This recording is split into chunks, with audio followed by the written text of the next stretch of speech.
Cette intro est digne des Funky Pop. Non, comment il s'appelle? Non, pas Funky Pop, n'importe quoi, ça c'est les trucs... non, les Funky Cop, pardon, je dis n'importe quoi. Je confonds avec les Funko Pop, je crois qu'ils sont les figurines complètement spéciales, toutes légères, toutes dégueulasses. Bref, peu importe. Bonjour du coup à toutes et à tous. Et bienvenue dans cette suite de live, du coup. Donc là, on est sur Serial Cleaner. Alors... ça sera très rapide, je vous préviens, parce que le jeu est pas très dynamique et surtout il est pas extrêmement intéressant. Mais en fait, ce jeu est assez marrant, on va dire ça comme ça, parce que cette thématique est drôle. Dans l'idée, ce qui se passe, c'est que c'est comme une sorte de Hotline Miami, mais en mode infiltration. Et le but du jeu, en gros, c'est de nettoyer des scènes de crime. Et donc, vous avez un scénario qui vous est raconté, etc. Mais ça reprend vraiment le format Hotline Miami. C'est-à-dire que tu rentres chez toi, t'as le coup de fil, machin, etc. Et puis après, tu pars sur un lieu de crime, tout ça. Sauf que là, le crime a déjà été fait. Et toi, t'es là pour tout simplement effacer les preuves. Et ce qui est assez marrant, c'est que artistiquement, c'est un jeu qui est franchement assez stylé. Par contre, derrière, à la base, je voulais en faire une vidéo en fait. Et puis, du coup, j'ai un peu joué pour pousser un peu le truc et voir si c'était intéressant. Et malheureusement, c'est un jeu qui est assez répétitif. Mais du coup, vu que je le fais pas en vidéo sur ma chaîne, autant que vous le puissiez le découvrir comme ça, d'autant plus que voilà, j'ai eu l'occasion d'y jouer un petit peu, donc si ça peut vous faire découvrir quelque chose qui potentiellement peut vous plaire, pourquoi pas, sachant que encore une fois, c'est pas parce que je vous dis que moi ça m'a pas trop plu et que c'est pas incroyable que à vous ça ne peut pas vous plaire, tout simplement. Voilà, allez c'est parti, on va voir ça, et de toute façon c'est toujours intéressant pour la culture, donc voilà, ça sera la découverte. Alors on va faire contrat du mode histoire, contrat numéro 5, donc c'est le 5ème stage auquel je suis. Ça ne veut rien dire mes phrases aujourd'hui, je suis tellement perdu. Mon français est en train de mourir en même temps que cette vidéo. Et donc du coup voilà, en gros comment ça se passe? Donc tu arrives dans ton appart, tout va bien, jusque là c'est ok. Ensuite derrière, tu vas comme ça pouvoir te déplacer, c'est super. Tu arrives dans un endroit et là il se passe des choses. En l'occurrence on va regarder la télé, on va interagir avec des objets. Là par exemple il suit un match de boxe. Et d'ailleurs je crois que sur le match de boxe il y a un truc qui se passe mal. Et du coup c'est là qu'on va aller récupérer justement tout ce qui est preuve et tout ça. Donc ça rappelle effectivement, comme dit Marie-Louis, un petit peu le principe de Viscera Cleanup Detail, qui était lui un FPS. Sauf que là c'est pas un FPS, hein. C'est vraiment un jeu un peu à la Hotline Miami dans la vue, en tout cas vu du dessus. Et puis après derrière par contre avec absolument zéro action. C'est à dire que tu ne peux même pas genre essayer de divertir les gardes en les assommant ou ce genre de choses là. Bon tu les divertis bien, quand tu les assommes généralement c'est que ça se passe bien. Non là c'est vraiment juste la discrétion, et dès l'instant où tu crèves, tu refais tout le niveau depuis le début. Donc il y a une petite dimension puzzle aussi qui se fait sentir. Alors attendez, on va parler à la madame, qui est notre maman je crois, si je dis pas de bêtises, sachant que nous donc on incarne un garçon qui... je vais peut-être pas vous spoiler, remarque, vous verrez bien ça. Allez hop, on avance, on récupère la voiture des Funky Cops, les fameux, et puis là ça va être vénère. Donc, on regarde la map, on se déplace, on fait je crois... attendez, c'est lequel? Voilà, on fait L1. Et donc là on voit plusieurs choses. Donc sur cette carte il y a quoi?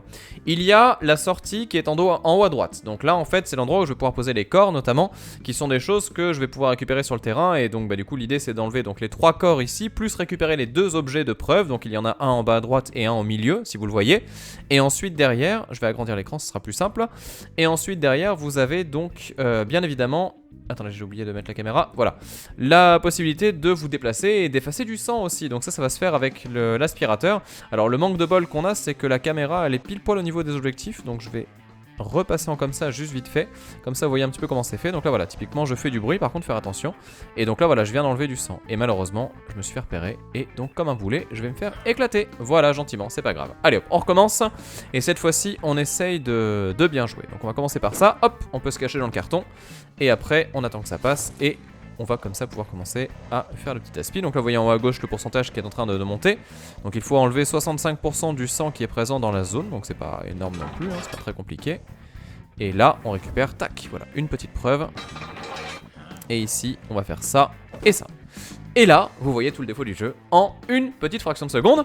C'est-à-dire qu'en fait, regardez ça. Là, techniquement, je me suis fait repérer, hein. On est bien d'accord. Mais sauf qu'en fait, le jeu s'en fout. Le jeu s'en fout, c'est-à-dire que tu te fais repérer, tu te mets dans une caisse, et t'es tranquille, et on s'en fout. Et voilà, et donc ça c'est un truc qui est un peu dérangeant, parce que du coup tu te dis que finalement c'est pas si grave que ça de se faire repérer, et donc d'un coup le jeu devient beaucoup moins intéressant, dès l'instant où tu comprends que tu peux absolument tout gruger. Donc là attention, on a un corps avec nous, on va aller le reposer. Je vais pas faire le 100%, parce que normalement pour faire le jeu bien, pour avoir le platine et tout ça, faut faire le 100% de la zone. Mais vu, bon voilà, on joue à la cool. Alors attendez, je me décale, on va essayer d'aller en bas à droite. Donc là, si je dis pas de bêtises, il y a un truc à choper. Oui, c'est ça.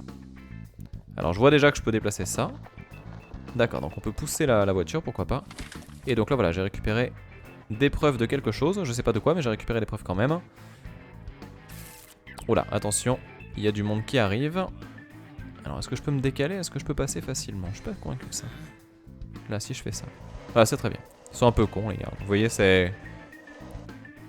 C'est pas trop vénère encore. Là, tu fais ça. Hop, on n'a rien vu. Et ensuite, tac.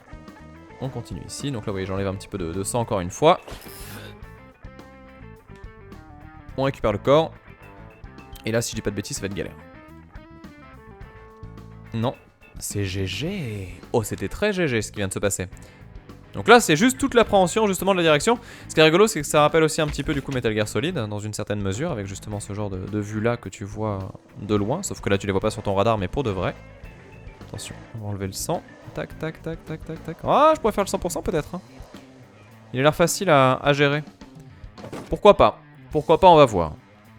Voilà, j'entrame exactement. C'est un Viscera en 2D, sauf que c'est un jeu plus léger dans son ambiance en tout cas. Oh la merde, vite, attention, dépêche-toi. Hop là, voilà, encore une fois. On s'en fout, pas vu, pas pris. Genre, mais même si vous êtes, genre, à 2 mètres de lui et qu'il vous voit vous cacher, il en a rien à carrer, hein. C'est facile. Ah, petit collectable au passage. Donc ça fait toujours plaisir. Là, au passage, vous avez vu, donc on a déplacé la bagnole. Et la question qui tue, c'est comment est-ce que je vais faire pour passer? Je sais pas comment on va gérer. Non, je le sens pas du tout. Parce que du coup, le dernier truc que je dois choper, il est en bas. Ah, évidemment. Oula, attention, calme-toi. Voilà, c'était tranquille. Ça va, c'est pas trop compliqué. Donc c'est pour ça que je vous disais, c'est vraiment pas... C'est pas un super jeu d'infiltration. C'est vraiment un petit jeu, quoi. Faut pas en attendre plus de lui. C'est vraiment un jeu modeste. Et la merde, je me suis fait avoir. Alors là c'est le dégoût. Là, c'est le dégoût. Parce que là, tu refais tout depuis le début. Et là, le jeu, il arrive dans sa phase de frustration où tu dis, mais punaise, mais c'est pas possible, merde! Non, c'est chaud. Là, c'est vraiment chaud. Je déteste quand le jeu fait ça. Quand t'es à la fin et que c'est à la toute fin que tu te fais déglinguer. Il devrait y avoir des checkpoints, en fait, dès l'instant où tu poses un cadavre ou un truc comme ça. Parce que ça... C'est pas que c'est difficile, mais c'est juste que quand t'as passé déjà du temps à faire ça, c'est déjà tellement lent. Ah, je vais me refaire griller. Et ouais, et du coup on s'est refait avoir. Est-ce que vous allez voir qu'on va pas réussir à faire un seul stage? Non. Attendez, hop, on fait ça. C'est la peur de gagner. Exactement, Théodrème, c'est exactement ça. Mais si vous cherchez des jeux comme ça, un peu à concept marrant en vue du dessus, il y en a pas mal en fait. Hein. En fait, c'est totalement le genre de formule, ça, qui marcherait très très bien en game jam. Mais qui, voilà, qui sur un truc de 10 niveaux comme ça, parce que c'est méga long quoi. Faut voir quand même que là, il y a, je crois, il y a 10 stages, un truc comme ça. Donc c'est quand même costaud. Et surtout quand tu viens juste de te faire avoir là comme ça. Généralement, t'as une envie de poser la manette un peu violente. Ah oui, il y a un truc qui est marrant aussi, c'est vrai que je vous l'ai pas dit. On peut glisser sur le sang. Et du coup, je me fais avoir complètement là. On peut glisser sur le sang pour aller plus vite. Regardez. Hop, vous voyez là, je vais plus vite. Et donc ça permet de s'échapper. Donc généralement, le sang, tu le fais à la toute fin en fait. Donc c'est spécial, ouais. Allez, on va se poser bien. Hop. C'est bien, ça fait pas de bruit. Merde. Hop. Et on laisse le corps où il est. Et là, regardez ça. Il ne nous voit plus. Et merci Romy au passage. Allez, ça devrait le faire. On va quand même réussir un stage, ça serait bien. On va essayer de se concentrer un petit peu. Hop là, voilà. Et de 1. Et le temps que je me concentre, dites-moi, que pensez-vous de ce magnifique jeu? Est-ce que c'est un jeu qui vous inspire? Est-ce que c'est un jeu qui vous inspire la confiance? Alors pour la petite info, je crois qu'il coûte soit 10 soit 15 euros. C'est un jeu petit prix. Et pour répondre à Jarkov, du coup, donc ce qu'on va faire comme jeu en live après, ça sera le Seigneur des Anneaux, la Guerre du Nord. Alors pas fan, bof, nous dit Missa. Mercredi. C'est nul, il m'a l'air un peu chiant. L'IA pire que MGS. Ah, c'est pas ouf, c'est même plutôt chiant. Ah ouais, je vous avais dit, hein, c'est pas un jeu incroyable. Mais prenons le revers de ça, parce que des fois on peut se dire, ouais mais voir un jeu pas terrible ou un jeu qui vous semble nul, c'est un peu chiant et surtout ça n'a rien d'intéressant. Et bah au contraire, figurez-vous que c'est quelque chose de très intéressant. Pourquoi? Parce que après, vous pouvez vous poser une question qui est super intéressante, c'est pourquoi est-ce que ça... Ah punaise, pourquoi est-ce que ça marche pas? Qu'est-ce qui fait en fait que dans ce jeu, on s'ennuie? Et pourquoi est-ce que ça ne marche pas? Et qu'est-ce qu'on pourrait faire pour faire en sorte que ça aille mieux? Vous voyez, c'est un petit peu ce genre de questions qu'on peut se poser parce que déjà, ça sensibilise un petit peu à la création de jeux, ce qui n'est déjà pas rien. C'est toujours un truc intéressant de voir un peu, bah voilà, comment est-ce qu'en termes de game design, on peut faire des choses un peu mieux, etc. Et après, derrière, ce qui est marrant, c'est de voir aussi, de comprendre en fait la faiblesse d'un jeu pour après ne pas se refaire avoir la prochaine fois quand vous voyez un jeu qui ressemble avec le même genre de faiblesse, etc. Et donc, c'est plutôt pas mal. Là, par exemple, enfin, du coup, d'un point de vue purement... Ah, ça c'est très bien ça. D'un point de vue purement critique, il y a un truc qui, déjà, selon moi, chie complètement dans ce jeu, c'est que, en fait, il se passe rien, quoi. Il se passe vraiment rien, c'est-à-dire qu'il n'y a pas de dynamisme, il n'y a pas de flow, manette en main, alors que c'est un jeu de gameplay, hein, c'est pas un jeu d'histoire avant tout, c'est vraiment c'est pas un jeu qui mise sur sa narration, vous voyez, on est vraiment dans le truc du... Comment est-ce que ça se passe au niveau de la petite gestion d'infiltration, machin, etc. Il y a un gros travail de DA, effectivement. Mais après, dans l'idée, c'est un jeu de gameplay. Donc déjà, quelque chose manette en main qui se passe pas, c'est dommage. Et en plus, derrière, ce qui va pas trop, c'est que l'ambiance globale, en fait, elle est un poil plan-plan. Avec la musique qui se répète pas mal, avec le côté un peu neutre du truc. Et c'est vrai qu'on pourrait imaginer des choses, pour essayer d'améliorer ça, justement, qui sont un peu plus péchues. Un exemple tout bête... Ah, attendez, parce que là, je fais une bêtise. Un exemple tout bête, on pourrait tout simplement se retrouver avec un gameplay qui serait beaucoup plus dans le délire des dash, par exemple, plutôt que de faire marcher son personnage. On pourrait le faire dasher et genre un petit... vous voyez, et se poser directement derrière un mur. Et faire ça en fait, et enchaîner, un peu à la Mark of the Ninja. Déjà quelque chose qui apporterait pas mal de peps en fait, et qui, voilà, qui ferait booster un peu les choses. Après, je sais pas, qu'est-ce qu'on pourrait voir. Un truc qui va pas du tout, c'est effectivement l'IA des ennemis. Alors faudra imaginer que du coup ils ne repèrent plus facilement qu'ils peuvent nous poursuivre et tout ça. Mais du coup, inversement, ça voudrait dire que faudrait des checkpoints quoi. Parce que quand tu te tapes 5-6 minutes de jeu sans sauvegarde, on va pas dire qu'aujourd'hui c'est inenvisageable parce que c'est pas vrai. Mais juste, faut quand même y penser. Parce que là, typiquement, j'ai vraiment pas envie de crever. Et si je meurs, ça me décourage en fait. Ça me décourage d'autant plus que le truc que j'ai fait avant était pas super palpitant et efficace. Et surtout, c'était lent à faire. Et vu que c'était lent à faire, bah du coup ça devient ennuyant de le refaire. Je sais pas si vous voyez un petit peu l'idée. Donc il y a plein de petites choses en fait comme ça. Après il y a Miguel qui nous dit il manque une petite feature pour assommer les gardes. C'est pas faux, c'est pas faux. Peut-être que quelque chose qui permettrait juste de les assommer 2 secondes. Pas forcément un truc méga vénère, mais juste de quoi les distraire, envoyer un truc, les attirer dans un point, etc. C'est vrai que de pouvoir interagir avec eux et d'avoir un pouvoir sur eux, ça serait plus intéressant. Donc vous voyez, il y a plein de choses en fait comme ça qu'on peut voir et regarder. Et c'est pas inintéressant de se poser justement ce genre de questions. Et encore une fois, si après derrière vous voulez faire de la création de jeu ou quoi, même à très petit niveau, bah c'est toujours des choses que vous avez déjà réfléchi en fait. Vu que vous les avez pensées pour un jeu autre, bah du coup vous vous dites ah oui du coup dans le mien faut surtout pas qu'il y ait ça parce que j'ai testé ça et ça marchait pas du tout à cause de ça. Donc ça vous voyez c'est quand même une démarche qui est importante. Miguel pardon, à chaque fois je me trompe sur ton pseudo, je suis désolé.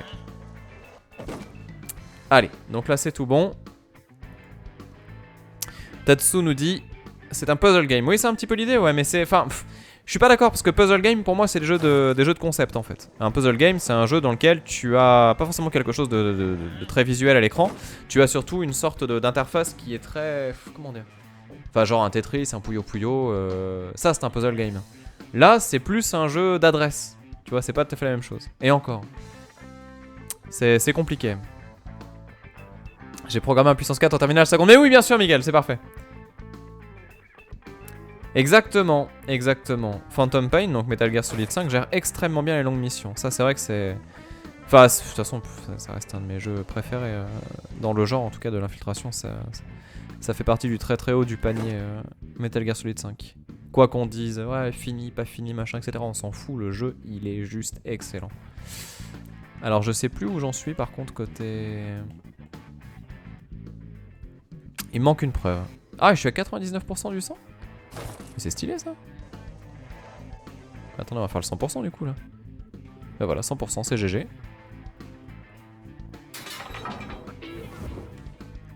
Donc là on a les 100%. Ouais c'est ça, 100% du sang et tout.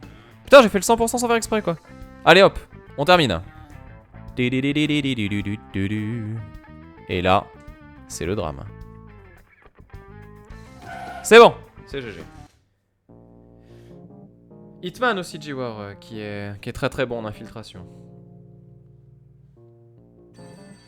Voilà. Après, il faut savoir effectivement qu'il y a une partie un peu aléatoire, c'est-à-dire que les indices ne seront pas toujours au même endroit, tout comme les cadavres ne le seront pas non plus à chaque fois.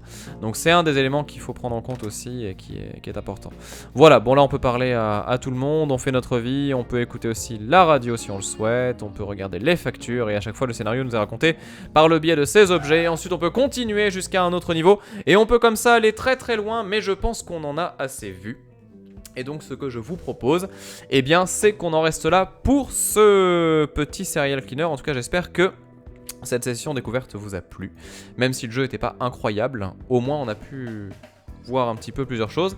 Et du coup j'espère que vous avez pu vous poser la bonne question, c'est-à-dire qu'est-ce qui n'a pas marché et qu'est-ce qu'on aurait pu faire pour l'améliorer. Et d'ailleurs, vu que cette session sera sans doute, peut-être, on verra bien, en rediffusion, donc sur YouTube en VOD, je serais curieux de savoir ce que vous proposeriez comme amélioration et choses que l'on pourrait faire. Ça serait stylé en fait qu'on fasse ça de temps en temps. Faudra vraiment que j'arrive à m'habituer très fort à Game Maker et du coup qu'on puisse se dire voilà, on teste un truc, genre un proto, un machin, et on se pose des questions genre ouais bon alors qu'est-ce qui marche pas, qu'est-ce qu'on fait pour le changer, etc. Comment est-ce qu'on fait. Ça serait super intéressant. Honnêtement ça serait super intéressant qu'on essaye d'avoir cette espèce de recul en fait pour avoir des feedbacks directs et une réflexion en perpétuelle pour essayer de créer quelque chose de simple mais de marrant. Pourquoi pas. À l'occasion, honnêtement, pourquoi pas, ça pourrait être vraiment cool. Bon allez, sur ce... Styx aussi, merci à Marie-Louis qui parle de Styx 2 et Styx 1 qui sont aussi de très bons jeux d'infiltration. Non mais il y en a des très bons. Honnêtement, il y en a des très bons. Allez, sur ce, on fait la petite pause. Et donc du coup, voilà, je reviens dans quelques instants. Et pour celles et ceux qui regardent ça en VOD, si la VOD est publiée, et bien du coup, je vous dis à très bientôt pour de nouvelles sessions de live. Bye tout le monde, à la prochaine.